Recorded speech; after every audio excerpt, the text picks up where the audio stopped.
Hey you guys, it's MJ from Ultra Love. It's only been a few hours and I got a little sparkle of a thought about, like worrying. Have you ever heard of that, you guys? Have you ever been worried before? Worry, fear, and then this is more to do with like pity and victimhood and how and why our ability to discern energies, right? Like pay attention to the subtleties of the energies that we're engaging with and the differences. So, and I'm aware that like such subtlety in our ability to feel compassion for ourselves, love, and yet sometimes I think things like worry and pity actually mask themselves. So we think that we're carrying, or sorry, we think that we're so caring for people, but actually if we're constantly worried about people, we're kind of keeping them in a disempowered place, right? Like if we're constantly like, oh, poor me, but it's not poor me, right? There's privilege and there's education and there's support and all of that. It's like seeing the disparity in a physical reality versus like the actual human, you know? And I suppose, I guess why and how this comes up is that the more inner work we do and the more self-responsible we become, and by that I mean what I'm responsible for is my own emotions and my own thoughts. So if I'm getting triggered emotionally, that connection of emotion and thought is my own energy, my own energy. So I'm the only one who can like shapeshift, right? Who can own the energy, see it for what it is, no matter how painful or ugly or uncomfortable it is, and say like, I don't want to think like that anymore. And I guess what happens is that the more empowered we feel, which is an incredibly humbling feeling, I gotta say, like this, the truer the empowered sense feels from within me, it's like the more grounded and humble it is. It's not excited. It's not even necessarily like happy or blissful. It's just like presence, isness, right? The isness of existence. And the more I'm feeling that perfection, that kind of like just divine perfection in all moments, the more equilibrium in observation there is with the polarity of my own truth, right? Like the light and the dark, the left and the right, the man and the female, or the masculine and the feminine, right?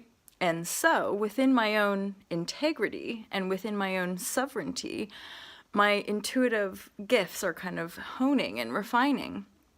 And I gotta say, it's almost like you can feel self-pity, you can feel worry. And sometimes what I'm feeling is like, you can almost feel when people are projecting their own worries onto you. Or you trigger worries in them and then they try to make you think that their worries are your worries. And, or if we're feeling kind of down and we're looking at a situation from this place of feeling down, it's going to be like a damper. It's going to be like a pity party. It's going to be like this really sad, sad thing. Now then, the reason I've added discernment as part of this share was that I'm also aware that we don't want to be like non-compassionate. We don't want to be like rude to one another, like, oh, fuck, like stop pitying yourself if somebody's genuinely going through emotional storm. So that's where in our kind of holistic circles, we hear the expression of like holding space, like how we can just be presence for someone when they are processing, when they are healing, when they are going through shit.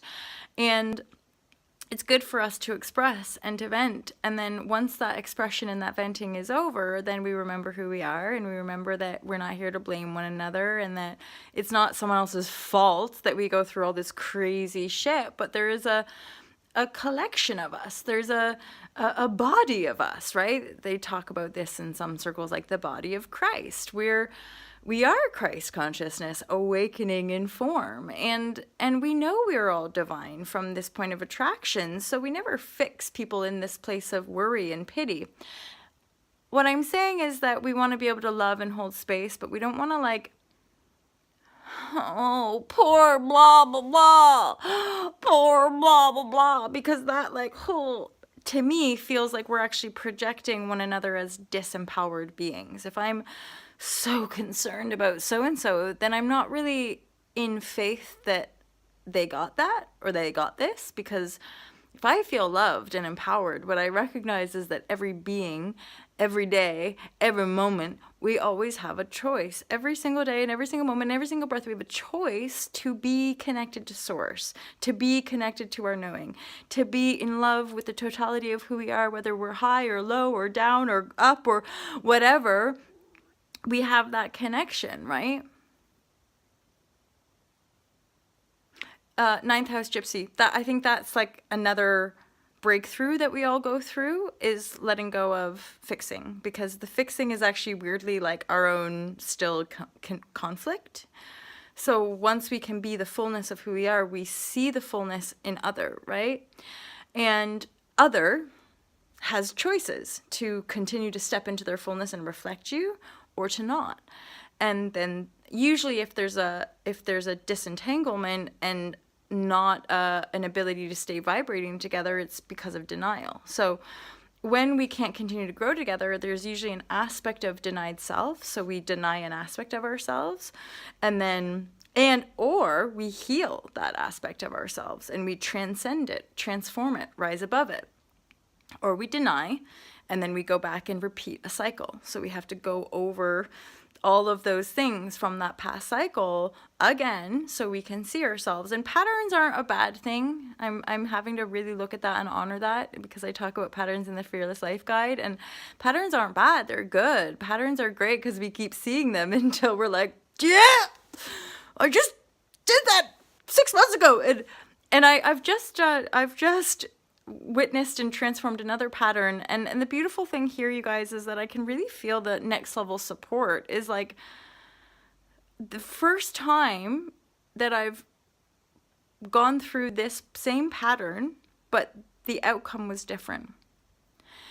And that is a pure reflection in my reality that the tides have turned, that I'm not going back into manipulation, that I'm not going back into like you know, when I make those changes in the past, people would like hate me or like deny me and not want to have anything to do with me.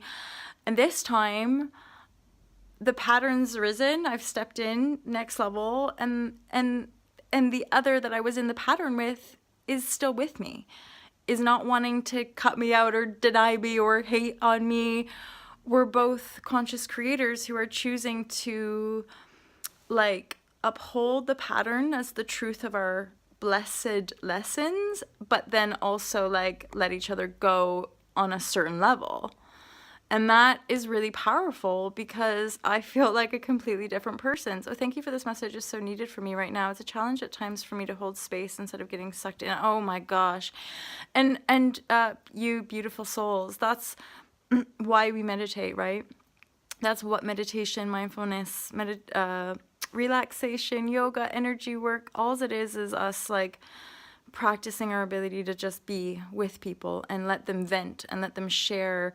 And yeah, you guys know it. It's either one trying to fix it or trying to be like, stop it, go away, or we feed it. So, but how wonderful is this? How wonderful is it that we're becoming more aware of it? Because to me personally, as soon as something pops into our awareness, i.e. awareness of, my default is to want to fix, then the more aware we are of like, oh, that's my default, now I can see it, then I anticipate it coming, next engagement, until eventually the presence field is what is the dominant.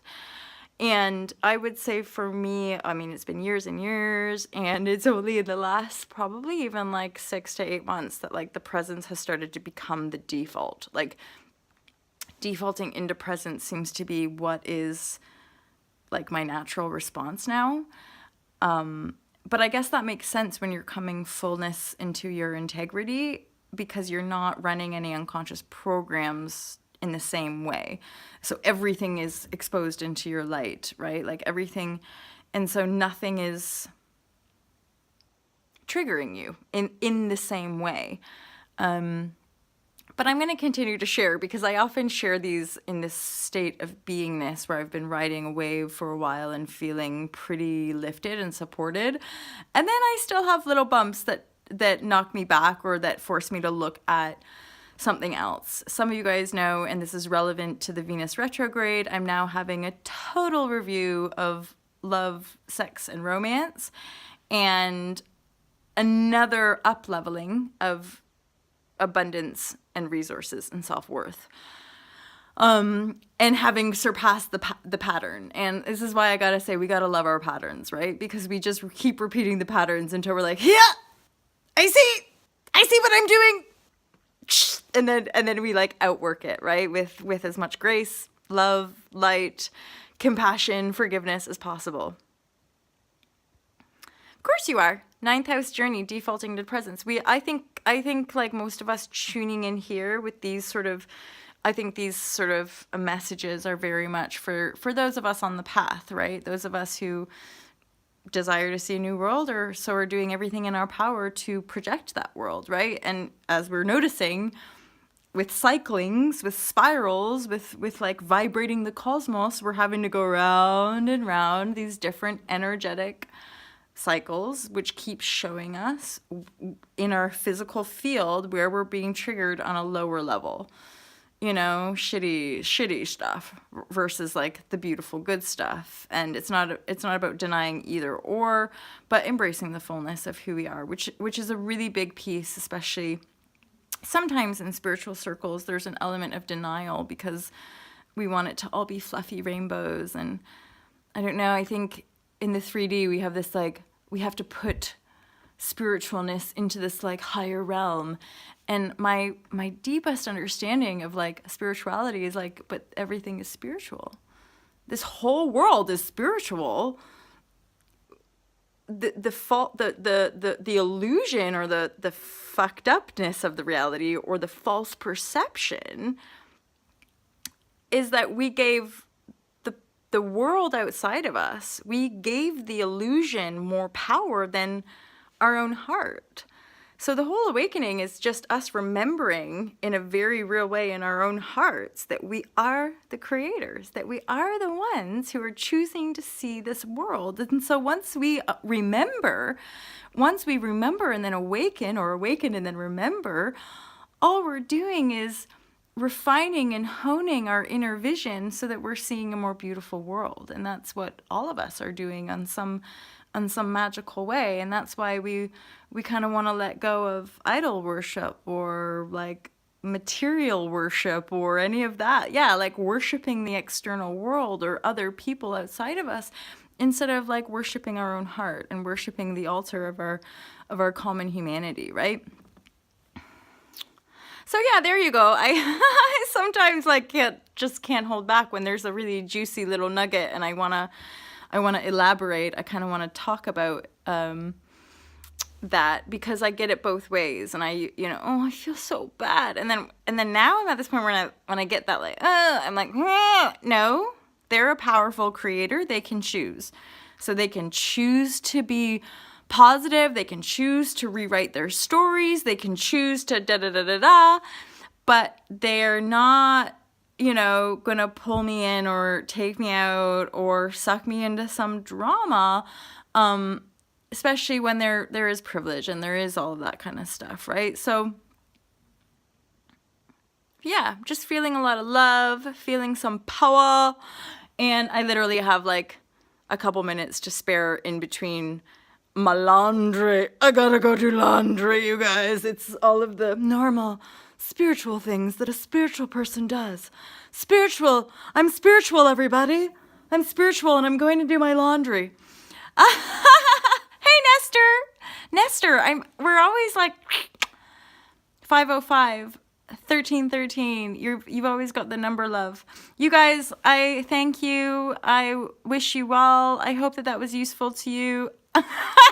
Stephen Love, I'm spiritual. You're spiritual. But that person over there, they're not spiritual. See, that's why it kind of pisses me off, because I sometimes see spiritual people doing that. Like, they're not spiritual. And I'm like, I think you missed the point, bud. Like, we're all in this together. We're all unified field consciousness. How can one not be spiritual if thou art spiritual? If one art spiritual, the whole is spiritual. It just takes different form. Some spiritual people work on Wall Street. Some spiritual people work in the fields. I don't know, right? You see where I'm coming from, you guys? Do you understand? Right? I'm like, you can't boundary spirituality. You can't compartmentalize spirituality. Chance Ward, you guys, thank you for joining me here. Thank you for your love and support. Just you go have a great day. You go have a gorgeous day, and I'm never gonna worry about you. I'm just gonna hold you in the light of love and know that you got this. You are the chooser and the choice maker, and no matter how crazy your life gets, remember, it's all you. I love you guys. Steven Love. Hot vibration. I got to go do my laundry now. Love you guys.